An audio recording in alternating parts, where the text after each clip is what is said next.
All right, I'll call this meeting to order, and we'll start with the Pledge of Allegiance. I pledge allegiance to the flag of the United States of America and to the republic for which it stands, one nation, under God, indivisible, with liberty and justice for all.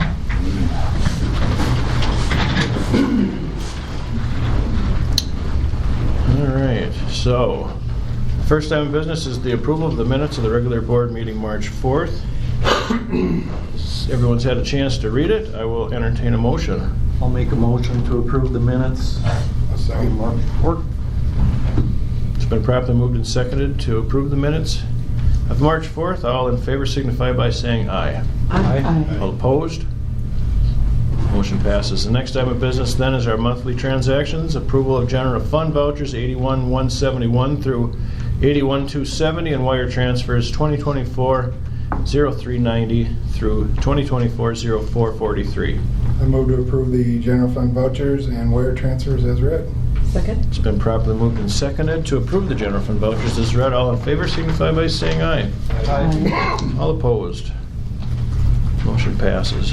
Next item of business then is our public comment section. Does anybody have anything that they'd like to share at our meeting tonight? Nobody? All right, so we'll move on to their Spotlight on Education, and tonight we're going to have the student group present. Okay, so Mrs. Kaler is here with a couple students from STS. All right. Yeah, you can stand up. You all know I'm Kate Kaler. I'm the high school counselor. I'm the advisor for STS, which stands for Student to Student, and it's a peer helper group. These two are going to take it away, introduce themselves. We'd really like to take you on a walk and talk, so you might see some new things that are going on in the high school that we're really excited about. You're on. I'm Alexis Burr. I'm a junior. I'm Will Brainer, I'm also a junior. We have two more of us that help out that are freshmen who also went to a leadership conference with us. And their goal for us was to figure out something in our school that we could improve. And we chose that we wanted to see some more positivity. So we created a week a couple months ago called Chill Week, where each day there was a theme, maybe to help with positivity, maybe to help with your mental health, in your mindfulness. The 5 days there was, what was Monday? Mindful Monday, Tuneful Tuesday, Wellness Wednesday, Thankful Thursday, Friendship Friday. And the two biggest things we did was Tuneful Tuesday was music. Instead of having our bells, there'd be a 3-minute song in between, which was actually kind of fun and different because you could sing along to the music. And dance. And dance to the music. A lot of kids did that. It's a lot better than a bell ringing before and after passing time. And then Friday, for Friendship Friday, everyone in the school, we have a couple buttons. Yeah. Everyone in the school got a button, and your goal throughout the whole day was to match your number button with someone else in the school, just to try to get to know people you didn't know before. There was a form you could fill out at the end of the day to receive a candy prize if you learned something new about the person, just to get to know them better, pretty much. Cool. The buttons were handed out second hour, and each, we had 2 of every number. If kids weren't here, we had extra buttons, staff wore them. We had the kitchen people wear them. Dave Reindahl had a number, and it was kind of fun. We had a lot of good comments from the kids. On Thankful Thursday, during second hour when we introduced it, we got to write letters to someone that we were thankful for, and that was really nice to share our gratitude and hand those out. So the STS group kind of did a little activity for the theme each day, and on that Thursday we had blank note cards. And I had kids coming asking if there were more. I had teachers calling because kids wanted to keep doing it. So that was pretty fun. We liked it. The other thing, we did Chill because there's a change to Chill website we introduced on the first Mindful Monday. And I went to a trauma grant training, or trauma training, and they offered a regulation room grant, and we applied for it and got it. So the school provided the room next to me. They allowed us to change it up, and it's kind of a chill regulation room for junior, senior high school. So the elementary has a regulation room. We'd love to show you our chill room. And the bulletin board we go by talks about our chill week too. So. Okay, we'll pause this. We'll take a little trip down there. All right, there, we're back on. All right, we just enjoyed an STS tour. Now we'll move on to our next item of business, which is the board business. First one is approval of resignations. Okay, first item, we have a resignation of a coach. Chad Eggert, head girls basketball coach, has turned in a resignation letter, stepping down. All right, I will entertain a motion. I move to approve the resignations. Second. It's been properly moved and seconded to approve the resignations. All in favor signify by saying aye. Aye. All opposed.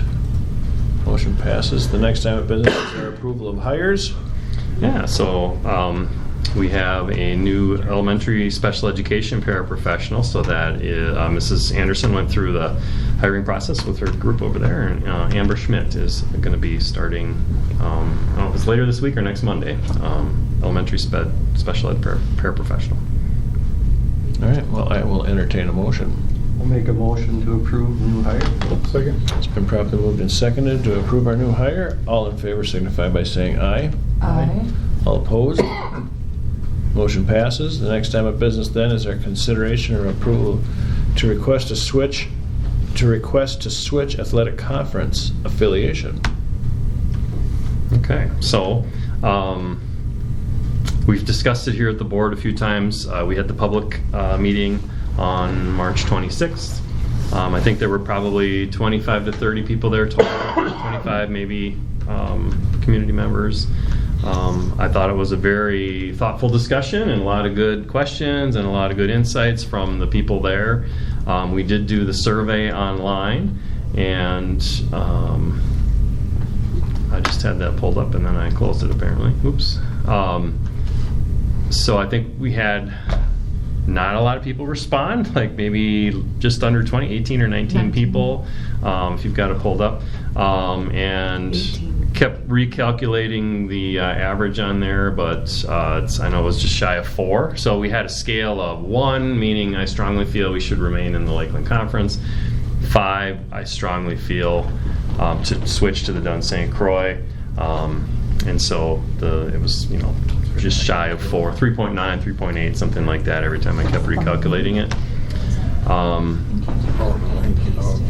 As far as like anecdotal kind of feedback, a lot of the, and maybe some of you can share any feedback you've received, but more of the conversations I've had have typically gone about where, okay, why are we doing that? And a couple good questions and some explanations of some of the information that's in some of those documents online. And then by the end of the conversation, most people kind of shrugging and going, oh, yeah, it kind of makes sense. That's kind of the typical conversation or reaction I've had. I personally have not had a conversation with someone who was adamantly opposed, or adamantly saying we have to do it either, but so that's my personal, what I can share from the feedback I've gotten. I don't know if I could add to that, some of the coaches have had some questions and some concerns about some things, and I wonder, going down this road, I think tonight's conversation is whether or not we want to consider it and approve it at our next meeting or vote on it at our next meeting. Well, actually, I do that tonight, or to keep our timeline, I would kind of like to have a vote tonight, yeah, because that would allow us to keep the timeline going with the conferences in time. Yeah. Well, then my hope is that some of the things that the coaches have brought up, that they can meander their way around it to make it to make it work for their individual sport. We talked about the music thing and the flexibility that they have there, and we've got all the different sports. So I guess I'll entertain a motion then, right? Or Yeah, or Ned, you had some questions about music. I that just you had some asked. question about music. I know Yeah. Brian brought that up. I tried to reach him and couldn't. So large and small group, obviously solo and ensemble would be affected, and our large group competition. If I remember correctly, those are really judged individually. You're not competing against other Correct. students. You're being judged on your own piece of music or how that group performs. Mhm.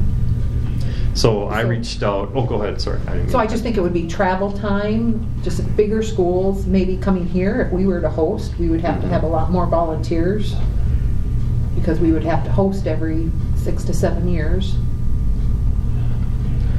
I reached out to one of the superintendents who's been kind of the liaison to communicate with for me.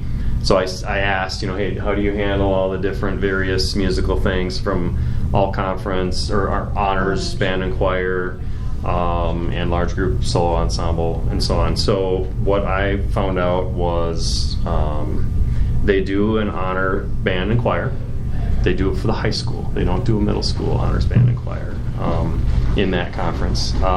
What they do that's different than the Lakeland is they do a middle school band. They call it mega band, and so it's some kind of similar concept of honors band, but they try to get a number as many people I think from each school, but they go to a site. One of the schools hosts, I think Glenwood City perhaps hosts it every year. It's been going on for 19-20 years.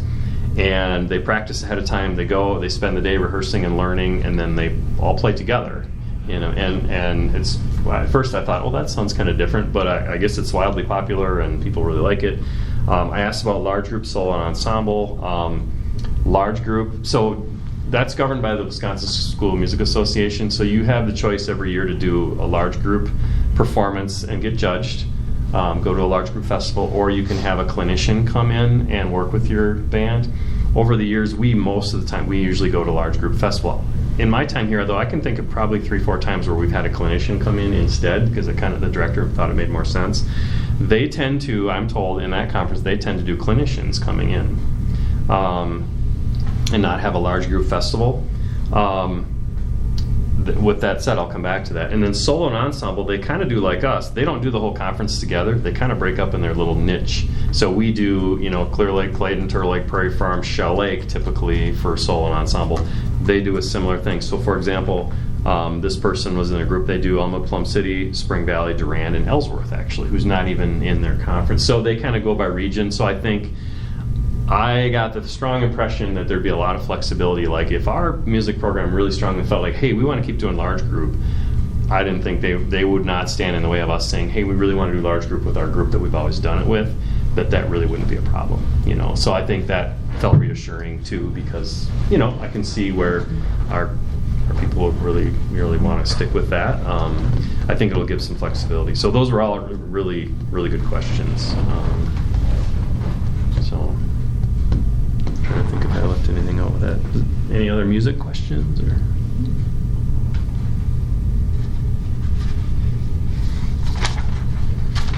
Well, then I think. Can I ask one more question? I was not able to make change of plans happen for the night. I wasn't able to make it, and I'm not sure if Joe coaches talked. My question is, did anybody have the concern that it would be really good for our JV program, but not good for our varsity because of our size dwindling and the potential of us just being small? I mean, to me, it's kind of like two different things. Maybe it's really good for this area, but maybe not so great for our varsity teams once we get smaller and we're at the smaller size. And does that deflate our students if we're competing against bigger, better schools all the time? And I'm sure all of them aren't going to be, but to me, it kind of seemed like a two-team issue. Really good for one, not sure about the other one. Corey? I think the one that stuck out was Sarge when he said he was kind of in favor of it because more competition, and then if we are smaller in like D5 for playoffs and we're playing D4, it only makes us better. Now, I get the enrollment if it declines, and it's I know volleyball had mentioned that they were worried about the amount of less competition. But Yeah, Lakeland Conference was stronger in volleyball right. than the Dunn St. Clair is. And So that's- it would be stronger to stay for volleyball in Lakeland, competitiveness wise. But there's still the same issue with the no JV games. We have a C squad, and I'm pretty sure most of the schools in Dunn St. Croix have C squads too. So that it would be nice that we could all travel together, and we do travel. And one of the responses too with volleyball was with less teams in the Dunn St. Croix, and there was an opportunity to schedule better competition for our team in non-conference play. Yeah. More opportunities there to maybe play some bigger schools because of the strength of our volleyball program right now. And continue to play some of our Lakeland rivals that are great competition, you know. Is You that still one play thing in on their the conference, they only play each other once a year rather than twice Yeah. for conference titles? Is that for all sports or just volleyball? Just volleyball. Basketball still twice. You know what I think? Go ahead, Greg, sorry. The overall gist is, like, to speak to what you're talking about, the varsity, there was a number of people seeing that as a challenge and a benefit.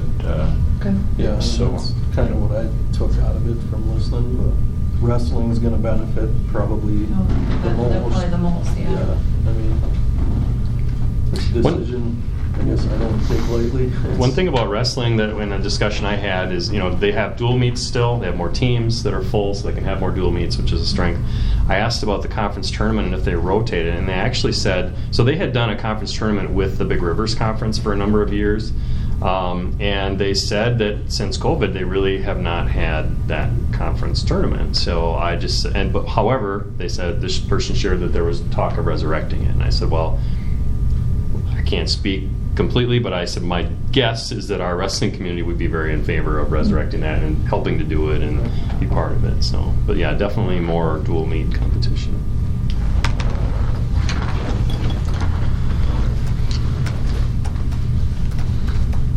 All right, does anybody have any other comments or concerns, or?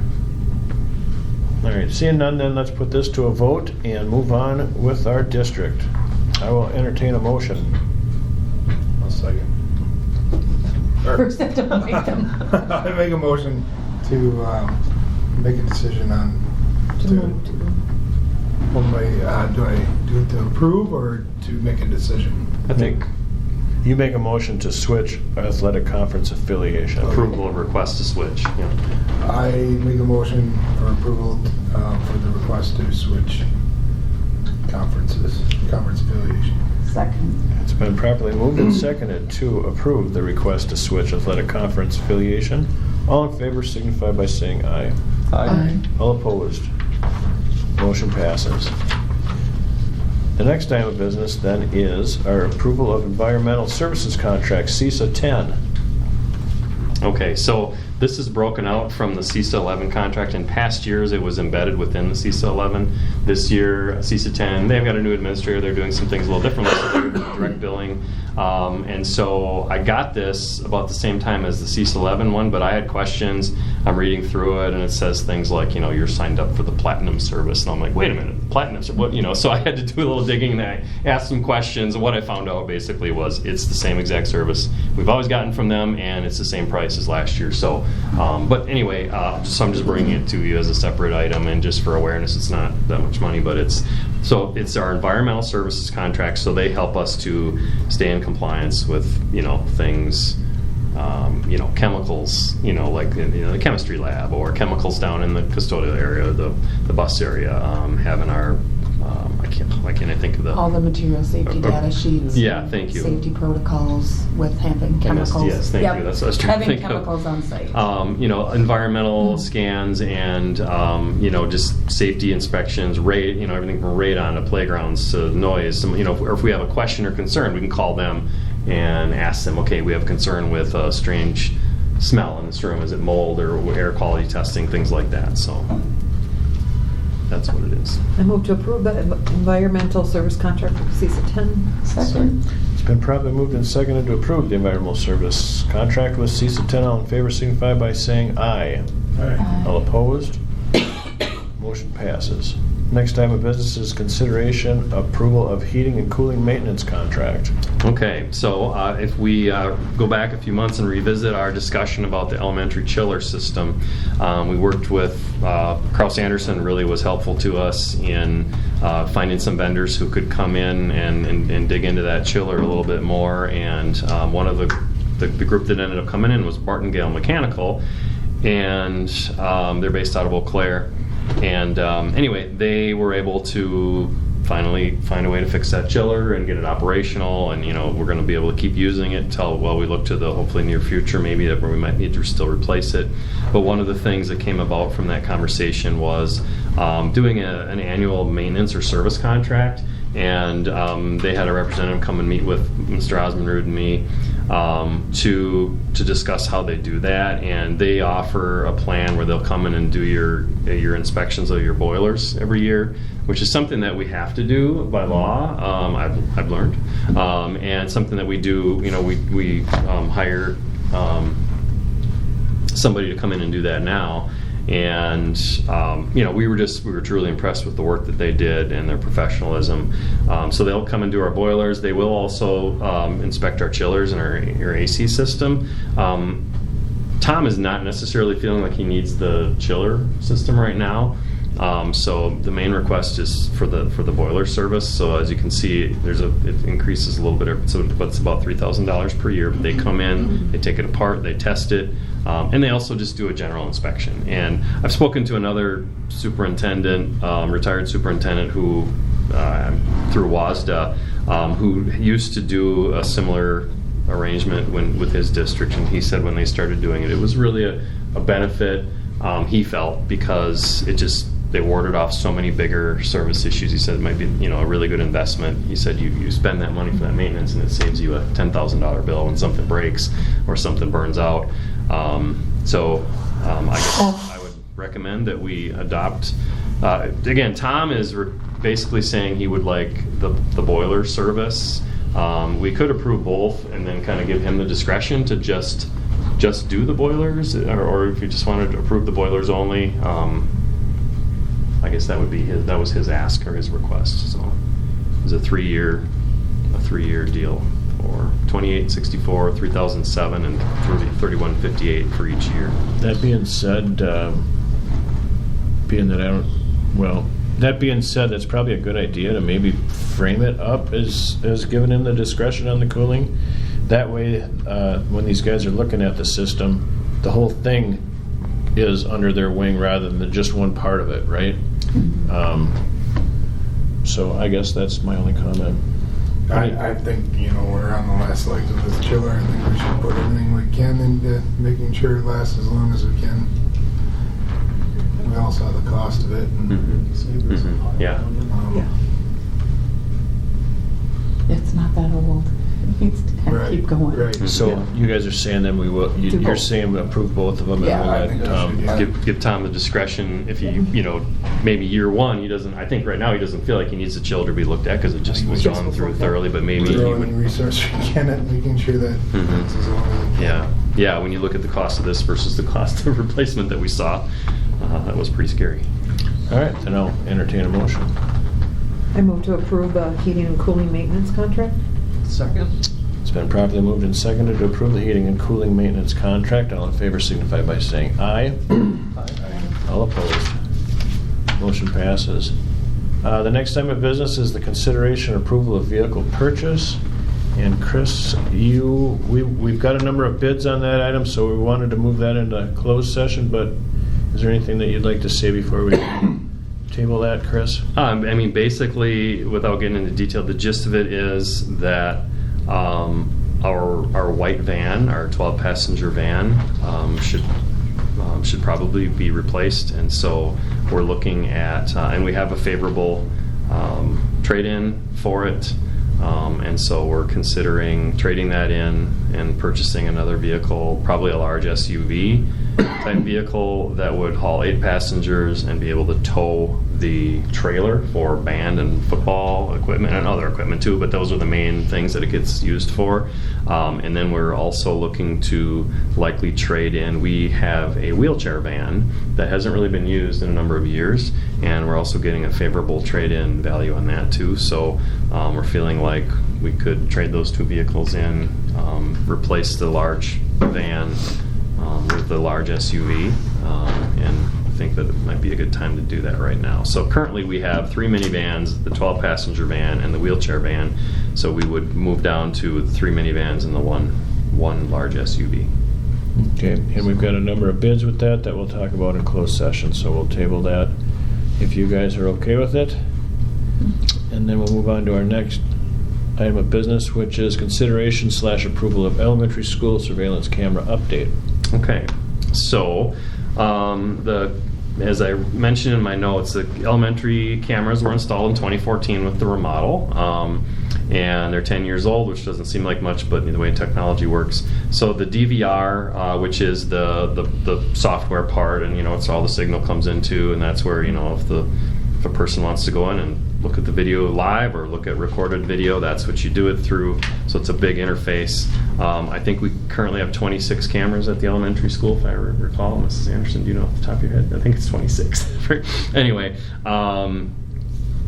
so the DVR is starting to give us trouble, and so we needed to. So Bo Osmanrud has been seeking bids. Actually started this back in November, looking at possibilities for our cameras over there. And so he got 3 different proposals for 3 different systems. If you've opened up that document and looked, the prices vary widely. So the Axis cameras, would be a system where we would get a new DVR, and then we would also have to replace all the cameras to be compatible with that. So at a cost of $45,000. And then there's another system called a Verkada camera, which would not require a DVR. So this would be similar to what the way the high school system operates, where each camera has its own, basically operates on its own. It has its own storage, and it feeds into more of a cloud-based interface to be able to view what's on the cameras. That one's more expensive, and again, you're talking all new cameras, $63,000. The other option, the one that I would recommend and favor, would be sticking with the i3, which is the current kind that we have. So that's $24,000, so $20,000 less than the next lowest one. Where basically we would replace the DVR, and it would continue to function with the current cameras, and then also add up to 5 new cameras, including a couple that would face out to the east, which would face out toward the parking lot and beyond into the playground area, which has been brought up as a discussion point in the past. High definition cameras. So I feel that we need to do something because of the way that the DVR is starting to give us trouble and fail. I think that one is the most responsible one because of that $20,000 too. That includes all the licensing and the software that goes with it. I don't think the cameras are bad. I think the cameras still work over there. I think it would be a lot of money to throw away to replace all the cameras. So, any questions? Any comments? All right, I'll entertain a motion then. I move to approve the elementary school surveillance camera update using the bid from i3 International. Second. It's been properly moved and seconded to approve the school surveillance camera update using the i3 bid. All in favor signify by saying aye. Aye. All opposed. Motion passes. The next item of business is the approval of Start College Now and Early College credit applications. okay. So you can see the applications are all there scanned into one document, so you can scroll through them. Mr. Melberg, any comments about 6 students that applied for a number of different credits for the fall semester, which is the most students we've had apply in the last few years, so excited about that. Great opportunity for them to earn college credit both at technical college or Wisconsin University while they're still here in high school. So they'll receive credit when they pass. They'll receive credit towards their high school graduation and also towards their college graduation. And we'll do it all over again in the fall as students can apply for the spring semester as well. So you had 6, so it says screened, so 6 applied and 6 got through, or more applied and only 6 got through? 6 applied and 6 Okay. 6 were accepted.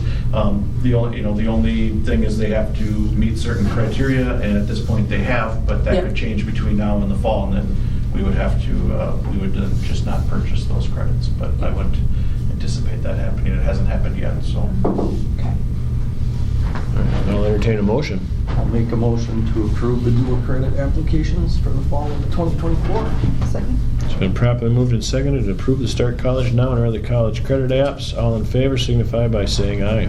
Aye. All opposed? Motion passes. The next item of business is the consideration/approval of school perception surveys for students, staff, and parents. Okay. School Perceptions is a company that is based down in the Milwaukee area. They've been around in Wisconsin for a long time, and I don't know if anyone's ever heard of them before, or... I went to their thing at the WSB? school board. Sure, Yeah, they sure. were down there, weren't they? Yeah. If you have heard of them, it's probably in the context of a district doing a referendum. They're very well known for assisting school districts. It's what they do in surveying communities, surveying parents, but to feel out what how does the community feel about a referendum? What are the pros and cons? What are the things that they would support in a referendum, not support in a referendum? They're very well known for that. That's probably where you'd hear about them the most, and maybe in the news. But they do all kinds of survey and data collection. So they do. Where this came about from was our strategic plan work, and doing our strategy map, and doing our scorecard building. And I've mentioned this before, that we are looking at some of the pillars. We look at the student pillar, the staff pillar, the parents and community connections pillar, and we recognize that in some of the areas where we want to set goals or track things, we don't really have good data. And so a lot of our answer going through was, well, we should have a survey question for that, or with the students. Basically, maybe an example would be student connection to school, and you could come up with multiple questions related to that. Maybe parents. A question about how they feel they're communicated with by the school, at all different levels. The community, their perception of the school, maybe let's say their perception of how we take care of our facilities and the condition of our facilities, so on. Those are just a couple of different examples. So we got looking into this and reached out and had a Zoom meeting with School Perceptions, and very, very appreciated their approach, very right to the point and direct with things, and basically said, what are you looking for? And they said, well, that's what we do. And I think advantage of working with them is their database and their comparables that they have with other schools. So for example, we talked about over the last few months, we could make our own survey. We could write our own questions. It would take us a lot of time, but it would be free. You can use Google surveys and so on. The problem would be, so you give a survey, you get a result, 68% of students feel this way, 74% of staff feels this way. Now, is that good or is that bad? Missing the benchmark. We're missing the benchmark. So I think the power of School Perceptions is for them to be able to say, well, across the state of Wisconsin, this is the average score for this question, and they have a standard set of questions that you can use. You can tailor them. You can write your own custom questions and add them too.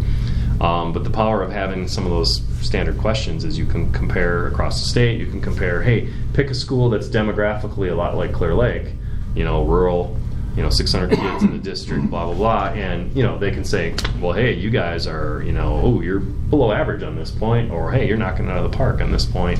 I think that's the power behind this. So honestly, we got pretty excited about it when we looked at it. I was excited about it when I saw their presentation. Yeah. It was pretty cool. Yeah. They're very detailed.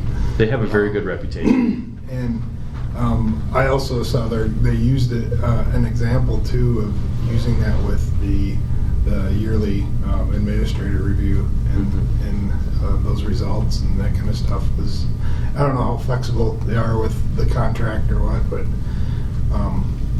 yeah, it was I was pretty impressed. They seem very flexible with things. They're flexible with tailoring the surveys. If you do a lot of tailoring, it costs a little bit more. They charge you per hour to do a lot of editing to it. And there's a cost for each. So what we would propose, or what they did a proposal for us, what we would like to recommend is a student survey of the older students. We wouldn't survey elementary kids. Whether it's 9 through 12 or 7 through 12, we can determine that. Survey the parents, and then survey the staff. And again, you can survey things like staff, as far as engagement, or as far as environment, or work environment, things like that. There's tons of things. If you look through the proposal, you can kind of see the scope of what they do. We could even give them our 4 pillars, and they can find a way to integrate the 4 pillars into all that too. Mm-hmm. So, for a cost of about total altogether about $7,000 or a little bit more, I think we can do all 3 surveys and have the follow-up consulting with them. And I think we could do this for a year or 2 if we wanted to go on our own. Then I think we have, or even a year. I think we can go on our own a little bit after that. But I think having that benchmark is what's vital. Okay, good question. Great question. So that was their question to us is, are you thinking for next year, or are you thinking right away? And I said, well, so right away is an option? And they said, yeah, we could probably get this turned around and out this spring, and talk to the administrative team next time we met. And next time, too, we met, we've been meeting still a couple times since our last meeting with our consultant. And thought, if we did it this spring, we'd have a great opportunity to get some baseline data before we even start any strategies in the future, or before we get too far, and also to help us set goals, right away in our plan next year. So, is there a specific group we need feedback from more than others? Because one of the things we do is we do survey students one year, staff another year. Because of the cost, we spread it out, and we have it on an every 3-year cycle or every other year cycle, so you're not paying that same price tag every time. Sure. If you need benchmark data, you could do all 3 right now, and then we could say we're going to put students on this rotation, we're going to put staff on this rotation, so that you can sustain it without it being this big cost every single time. Yeah, that's a great. And some of the things we implement are going to take some time before you're going to see the results. Right, great point. Yeah, it's a great thought. So, One of the thoughts that comes to my mind is using something like this as something that we can set a template for, where we can continually do it, but then to also let this kind of become the conversation that we have between the community, the students, the staff, or whoever, I guess, for us to then take the results and publish it, per se, in some type of a fashion, and then announce how we're going to try to, and have that conversation ongoing, either whether it be, I don't know in what way, shape, or form, but we just got done with an election with a group of people who think that there might be some things that we need to change in our district. Well, if that survey would have picked that up, we could have had that conversation and headed that up. I mean, I'm not saying that I don't want people running for school board, but I do not want people running on. We don't want people coming and thinking we're not doing things correctly. But if we have that evolving conversation, if we could cut costs, that'd be great. But I think if we were going to spend money, I think that would be well spent. And I don't know how many of our pillars that would fall under, but that was just a thought I had. Honestly, it kind of covers all of them, because under students, we talk about student well-being and connectedness, and staff connection and experience here, parents and community, even facility. There's questions about how do you feel that your district manages its finances? Are we responsible with our finances? Are we do we maintain our buildings? Are our facilities something that I'm proud of, et cetera? Those are types of questions that we can get at that I think would really help us with our goal setting to target things, to know okay, here's a problem identified in our among our students. My concern is we basically surveyed everybody last year, and we spent a lot of money doing it and figure, creating this strategic plan, is it needed right now or can it wait till next fall? Strategic planning is different than a survey though, because the Right. survey is going to have questions that actually show how do you feel we're doing here versus what do you think we should be doing. One's a measurement and one is a strategy. Sure. So we've got the strategy, we need the measurement. How do they send these surveys out and what's their success rate of getting them back? Because obviously you just had a community-wide survey and you got 20 responses. Mhm. As if we're spending that money to get 20 responses from the Right. community. They directly email. So we give them access to Skyward, as appropriate, and then they directly email the students. It's a great question. Directly email parents and directly email staff, and of course it's all confidential, but they can track, for example, staff. They know we have X number of staff, and they can see, okay, you've got 100 staff and only 50 have responded. They can continue to prompt or send things out to individuals to say, hey, please respond. So that's a great question, yeah, because you're right. And I will say, Waste of money if no one answers I the think questions. we need to Yeah. have a district-wide message at least ahead of time saying, Mhm. hey, this is really important to us. Yeah. And that's Like all. we do with these testing, coming up. And Yeah. just having those conversations ahead of time and making sure. Yep, well, and I absolutely. will say, if you use an outside agency, what we've experienced is you have a better response rate to an outside agency because of anonymity Yeah. than you do if you use a Google survey where it's not a. If you as an administrator send out a survey, people are less likely to be honest and less likely to fill it out than if you use an external consulting corporation that's going to protect your anonymity. Mhm. Yeah. I agree. So I think that's the reason why I'm very pro. I think we need honest feedback. Yes. I need people's input. It's a chance for their voice to be heard right now. Yeah. I'm actually really excited to hear the student perception survey. That's one of the.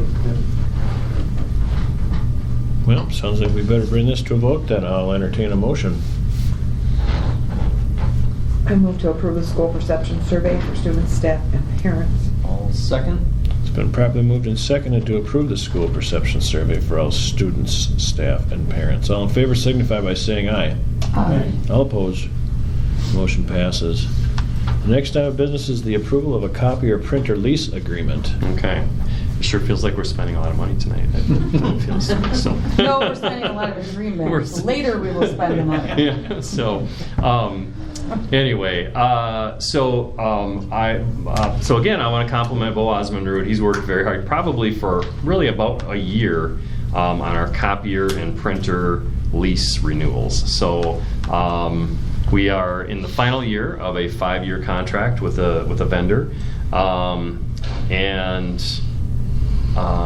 Bo, again, he started looking about a year ago when we were having some challenges with it, with some of the machines and some of the service, and so he's had tons and tons of conversations and communications with reaching out to vendors, and things move kind of slow, and I will give credit to all the vendors. They did a great job of being very thorough. They all came on site. They all took lots of data. They all looked at our machines. They looked at what we had, put together some very in-depth proposals, and actually each one came out and met with Bo and I for an hour apiece at different times over the last 3 weeks or so. He and I, we kind of likened it to leasing copiers and printers is sort of like owning a car. It's like a necessary evil. It's like a necessary expense. There's and the other thing that we kind of took away, and even some of the vendors share this, it's, we can slice and dice the data in different ways. Every single one of the proposals is a very good estimate, but it's still an estimate. It's based on our usage data. So they took our current data, and that's how they put their proposals together. But none of them are going to be a perfect exact number. But so I think the big takeaway is that all three companies, the price point is fairly close on a couple of them, especially. But really, what it comes down to is what kind of machines, Do they work well? Are they the right machine for the right place in the district? Are they serving the needs? And then what kind of service are they going to provide? So the way the leases work is, we're paying for them to have the machines on site. We're paying for them to service them when they break, when they're not working. They come out, they send somebody, fix it. Pretty much all of them have a 4-hour or less guaranteed response time. And then they also supply the toner for the printers and copiers throughout the 5 years. And if it gets to a point with a certain machine where it's like inoperable or they're putting too much money, they'll actually replace it and put a different machine in, is what's typical. So What's Bo's recommendation? So Bo's recommendation is... He did all the work. Yeah, so we got proposals from Loeffler out of the Twin Cities, E.O. Johnson out of Eau Claire, and Metro Sales out of the Twin Cities, and E.O. Johnson would be the recommendation. Okay. So from Bo and from myself. I was impressed with all three, and honestly, I think any of the three would serve our needs well. I think the nice thing is the current machines we've been using are Sharp brand, and they have not been the best. There's been the frustration. These are all either Canons or Ricos, which are, they're known for copiers and good quality machines. I think all three companies are really strong. It seemed that EO and Loeffler were right in the similar price point, a little bit less than Metro. E.O. Johnson is a company that we've worked with in the past. One thing that we like about them is the individual who calls on us for sales. He's been working there for 30 years. So there's some longevity there, and that says something about the company. Some of the companies, there's a lot more turnover than that. So. And they have had a relationship with Clear Lake in the past.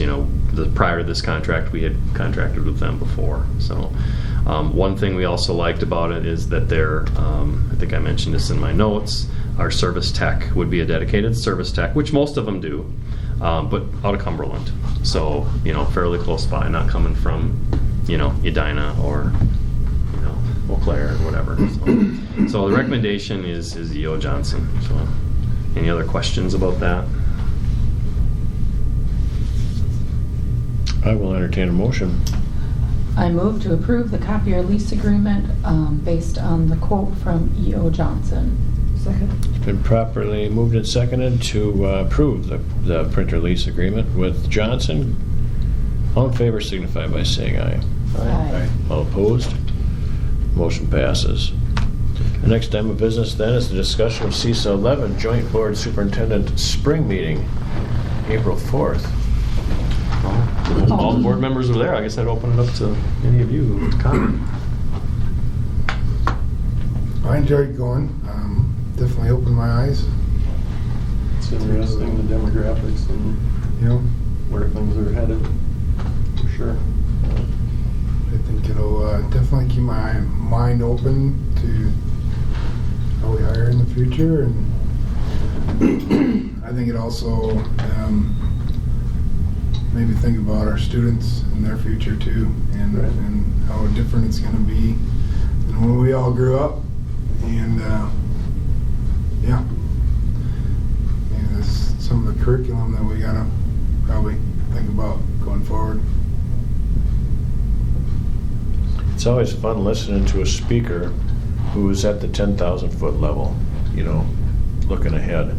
When we're all down here with work and doing our jobs, thinking that we are, and you get somebody that comes along that, this guy's in the realm of demographics and what kind of effect that's going to have on our district's governance and our kids' lives and our country's future.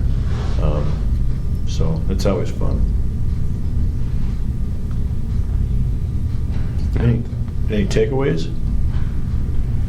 I think we need to start talking about AI. Yeah. Serious discussions. It is and how it's going to affect the different fields. And when you think about changing curriculum to be aligned with career readiness, that is going to be a huge component of it. Because there are jobs that will no longer exist because of AI. There's going to be a lot of self-checkout situations that people are not happy about that will transition because of AI. We have less people So people have to be ready for people-based jobs. So that, I'm a huge proponent of that as well. You know, I think some of the conversations surrounding some of this AI stuff that kids have on their phones now, writing a paper and having AI write it for you, instead of trying to figure out if it's an AI originated paper, I wonder if we need to teach a class on how to write papers with AI. That's where we're shifting from the tech college perspective, because you really can't tell if it's AI generated. Like there will be at some point software that'll tell that, but there's not right now. Because that's where we're at. Because they've actually ran it through plagiarism, knowing somebody wrote it versus AI, and it flags the wrong things. It's not perfect. I don't know. I use it all the time now. It's the best word calculator you can come up with. But anyway, those are the discussions that we have to have. All of a sudden, it's here. It's ahead of us. Thank God teachers can't work off-site either, right? Say that again. Teachers, they can't work off-site. So if that wave's coming. We tried that in 2020. That didn't work so good. Yeah. Right. So, but, People didn't like that very much. The way the future's going, people don't want to be tied to a spot. They want to Mhm. free float across America. And Even it's kind of an eye-opener seeing that. the speed at which kids are learning nowadays, and their attention to things, it just Yeah, don't make a That's- 15-minute video, because that's the first thing they're going to comment on. because they're in they want it in 3. You know? Yeah. And it just makes me think about how we may need to change someday, to accommodate that. Some of it you listen and it's kind of scary, or the speaker said, maybe feels like gloom and doom, but then you also have to look at it as just an opportunity. It's, change in society of population change, of shrinking population with baby boomers getting older. But we have to look at it as an opportunity, like you guys are talking about right now. And one of the takeaways I had both times I've heard him talk was just, okay, how can we do simple things that really don't cost money that set this apart, make it a great place to work and a place that people want to be and belong to.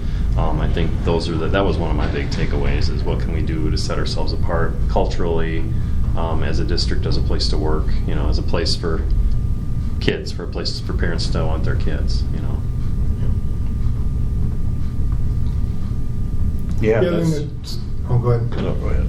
The other thing that stood out was there's the population decrease. That it's it's not just a we problem; it's an everyone problem. Yeah. It was interesting to hear that some employers and how they handle benefits and the creative things that they're doing to help different aged pupils within their facilities. Older people want retirement, younger people want, vacation or flexibility to work odd hours. So Paying off the loan and student loans, and it's tough in the school atmosphere where we got dedicated hours probably on site, but Right. just ways to think different. I really like that thought, though, of having, I don't know what the word would be for it, but being able to choose, what Buffet. benefit. Yeah, Buffet. yeah. Buffet A la style. carte, was it? So the young people coming in could get we'd be able to attract the young ones. Probably, it would be more attractive for the young ones to want to come here, and then, later on, it would be attractive for the younger ones to stay, maybe. to forego like health insurance for somebody who's being covered by their parents already. I think the message was stop thinking of a one-size-fits-all. Like, Yeah. that doesn't work in so many ways. Yeah, that was, Chris, thanks for pointing that out to us and recommended that we go to it, because that was a good deal. And you're going to pass that on to us once you get it? Yeah, I'll get I should get the PowerPoint sent to us, and I'll pass along the presentation, yeah. I'd like to reread the doom and gloom. I don't think I've gotten it yet. I'll have to double check on that, yeah. Well, I'm glad it was worthwhile, Oh, yeah. Are there companies out there that offer, flexible, buffet style benefit plans, that we need to start looking at, or,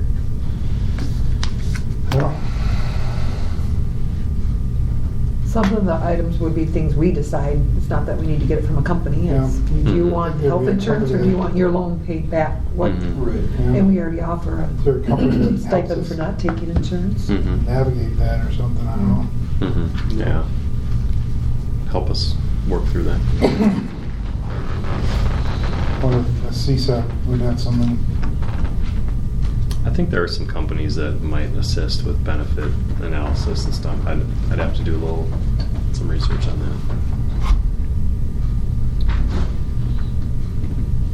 that. All right. Any other discussion?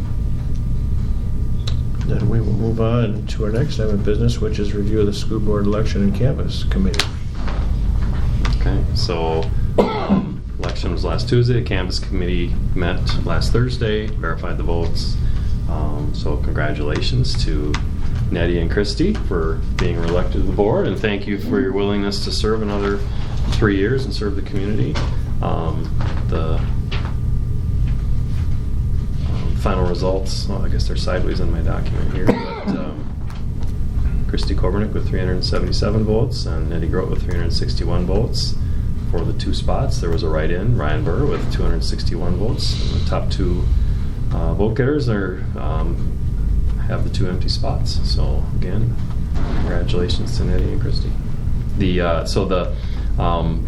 next item is the oath. The oath just needs to be signed and completed by April 22nd. So it's been our tradition that we typically have a meeting in between the election and the 22nd, so we've often done it right here at the meeting. And then the reorganization then of the board would be at the May meeting, is when you all would discuss and vote on the officers. So.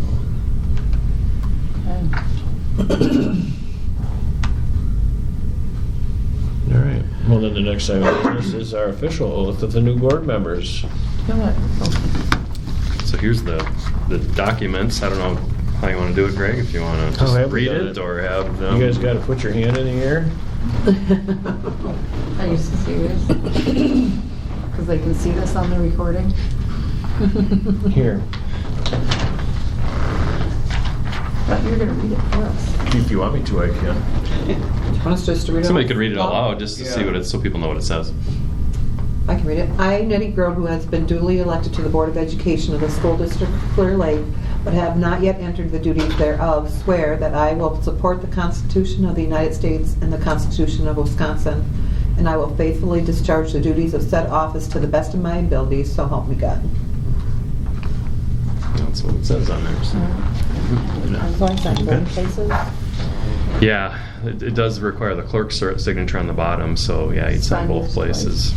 And then since Nettie is the clerk, and so we had when we did the canvassing committee, Nettie did not attend as the clerk because she was a candidate. So Matt stepped in and did that. And I mean, maybe if you want to have Greg, if you want to sign it too. Greg sign it on the bottom too, just to. And here's the other one to sign for you, Nettie.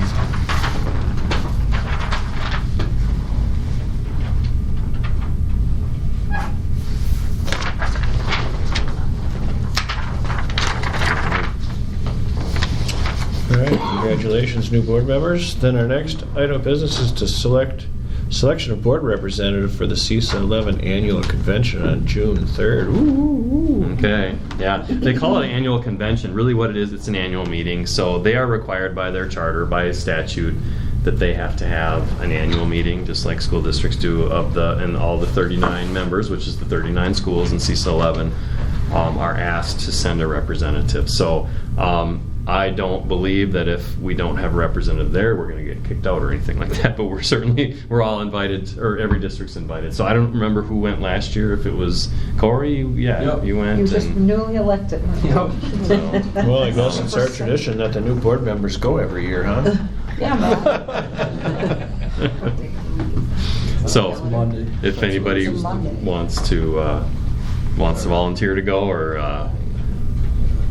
I'm available. I was just going to say that it does not I will work go for if me. If you could take it, Matt, that would be helpful. Yep.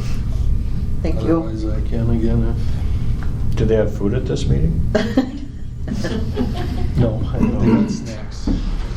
snacks. Yep. It's at CISA 11? Yep. Yes. Do we need to bake you brownies to take with You- that food? It doesn't matter to me. I don't care. I'm willing to go. You did it last year, let him go this year, you All can right. do it next year. All right. So Matt, you're gonna go? Rock, Okay. scissors. Okay, so Matt's gonna go, okay. Because they'll ask me for a name, so I'll just send them along the Yep. name of Matt's. Okay. Good, thank you, Matt, for doing that. All right, and then the next item of business is the appointment of a board member to hand out diplomas at commencement. Yeah, member or members, we can certainly have more than one. Well, I think Corey and I both have graduates. I think it would be kind of fun to hand a. I know, my It is. kid really wants, so I don't know if you want to split it, like A through K, and then you take L through Z, or every Sure. other student. I don't. Or you can They're just- regardless. you can just just Do go like every this, other and make but- sure you Sure. get Just make sure yours. we end up in Yeah, the make middle sure you end spot. up with your own kid, yep. Sure. Yep. Yeah. Let's So- do it. Okay. Does that include the welcome? You guys, we still haven't. Are we paper, rock, and scissors? So to we who's gonna do the welcome? usually do a short welcome. Just at the beginning. You're a wonderful speaker. I'll come back, sir. You just want the diploma part. Yeah, For just yours. usually a short Yeah, welcome. I'm fine with that. Okay, Christie, you'll do the I'm welcome. fine with that. Okay. I'm gonna Oh, that- prove to Nettie that you can do it let without crying. Mrs. Hughes know then. I'm not doing it. I would not cry, probably. Okay. Are you promising me? Well, Make sure, try, yeah, yeah. watch that. All right. Next, I have business superintendent notes, Mr. Chris Peterson. Okay, so I started looking at, I go through the calendar, I look, what are all the things that have gone on and so on, and so there's a lot of stuff. It's a busy time of year. And we haven't met for an extra long time because we met a week early in March due to spring break. So, the last time we talked, we were heading into, or sending off our girls basketball team to the state tournament, which was a very exciting time, and into spring break. I'm going to tick off just a whole bunch of things that have gone on. So, the Visual Arts Classic, we had 5 or 6 students going to state in that, and sadly it got canceled by the weather. So we were going to travel down with 4 or 5 other schools, and if you recall, it was that Sunday, Monday where we had the terrible weather, and it was, all the schools The agreed one it was snowstorm? not, the one snowstorm we've had. It was so that was unfortunate.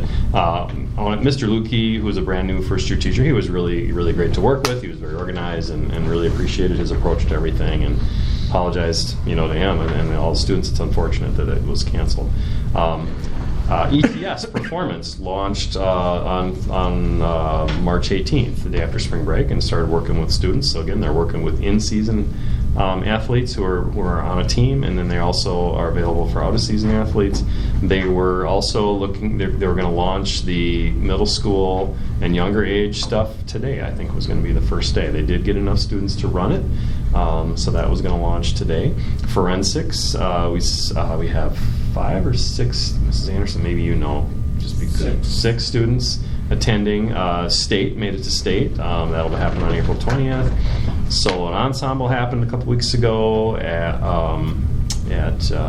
what school were we at? Clayton. Yes. No. We were in Shell Lake. Shell Lake is where we were. Yeah, Shell Lake Clayton was big group. Clayton was large group. Yeah. So a number of students also May 4th, state solo and ensemble for band and choir. Elementary 3rd graders had their National Parks event recently. Other not so fun things, we got selected for a membership audit. So what that means is our 3rd Friday count, our 2nd Friday count, and our summer school submission for FTEs. They basically, so Baker Tilly, so DPI selects randomly, and Baker Tilly comes in and they do an audit of all of our data that we submitted. It's really fun. It's my first time doing it. I want to thank Mrs. Roble, Mrs. Lavery, and Mrs. Blanchard. They've all were instrumental in gathering the documents, and they'll actually come on site tomorrow and do the audit. But it's been a lot, and actually in the last week, it's been a lot of kind of questions and follow-up and submitting. But the auditor we're working with, she's been really, really kind and really wonderful so far, and she's been complimentary of us. But first one of those for me. We had an OSHA inspection last Thursday, and I think that went overall quite well. I haven't read the full report yet, but overall, she walked through with Tom. We had some publicizing of the gallery walk and the scorecards. We put an article that came out in the Chronicle here at the beginning of the month. Put stuff on our website. Sent emails out to The VEST members sent emails out to anybody who attended Cultivating Our Future. We had the Dunn St. Croix public meeting, added all that info to the website, trying to make sure that we're communicating stuff out there that people want to see. We have had 2 days we've missed. So the March 8th date, we canceled school for staffing because the girls' basketball state. And then March 25th, we did have the snow day. At this point, we're fine. We don't need to make up any days. We have those 2 days that we don't need to make up. So we're good. Spring sports have begun. Last Thursday, I attended an event from Polk County Economic Development Corporation, much like the thing at CISA, very thought-provoking, but it was about housing and trends and demographics in our region and the challenges of lack of housing and the challenges of attracting people to our area to employ, for employment. It was a very, again, alternately kind of like daunting and sobering and scary, but also like, hey, opportunities, really kind of more of a community discussion, not just the district, but the district is a big part of that. How do you attract people to your community? One of the ways is having a quality school system. Elementary had a faculty-student basketball game before last Thursday. That was nobody got hurt, and maybe feelings, I don't know, but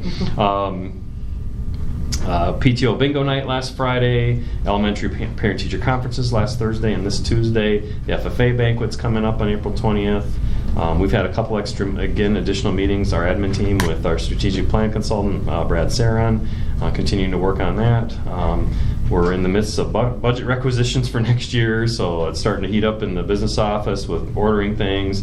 We'll have more year-end budget processes. You've seen, like tonight, quite a few purchases and renewals. Other things that will be coming up with grant spending, ESSER funds that we need to spend down by June 30th. We're working on, Teresa's and her team been working for months on an elementary reading series selection, some other subjects that we're looking at, textbooks, professional development that we can try to pay for with ESSER funds yet this year. And our fallback for making sure we spend down that money is we're making plans to spend it on student technology. So replacing student Chromebooks that are aged and maybe even buying ahead on the schedule a little bit. That's our plan for spending that money down to make sure that we do that. Doing budget planning for next year. Summer school planning, heavy into that right now. Earth Day planning, and then we're starting to talk about, graduation and the seniors and all that kind of stuff. So, yeah, so it's a lot going on. It's a busy time of year, and it only gets heavier here as we get to the end of the year. Mr. French. The faculty elementary basketball game, who won? The students or the faculty? Apparently the faculty always win, according to us. Oh, do they? But that will change. It's due to coaching. That's why the faculty won, because they had a better coach. You also have to know that a couple of the senior girls' state basketball players played with the staff because we didn't have enough healthy, able-bodied adults. Apparently Mr. Kamanik plays a really tough post. That's what I was told. Yeah, it was fun. We should think about maybe publicizing that, putting it live on Facebook maybe. I think we get less volunteers that way. My kids were pretty impressed with Mr. Wallace. Yeah, I heard that at my I house knows how to too. ball. Mr. Wallace did a reverse layup. He's a baller. He's a baller. We could do a school board versus students next year. Yeah, the students would win. Hands down. If I'll the coach. staff is getting injured, or We just have Can't they- aged people. will it be set up with ETS? Yeah, does ETS have a program for that? Program. Off-season programming. Middle-aged program.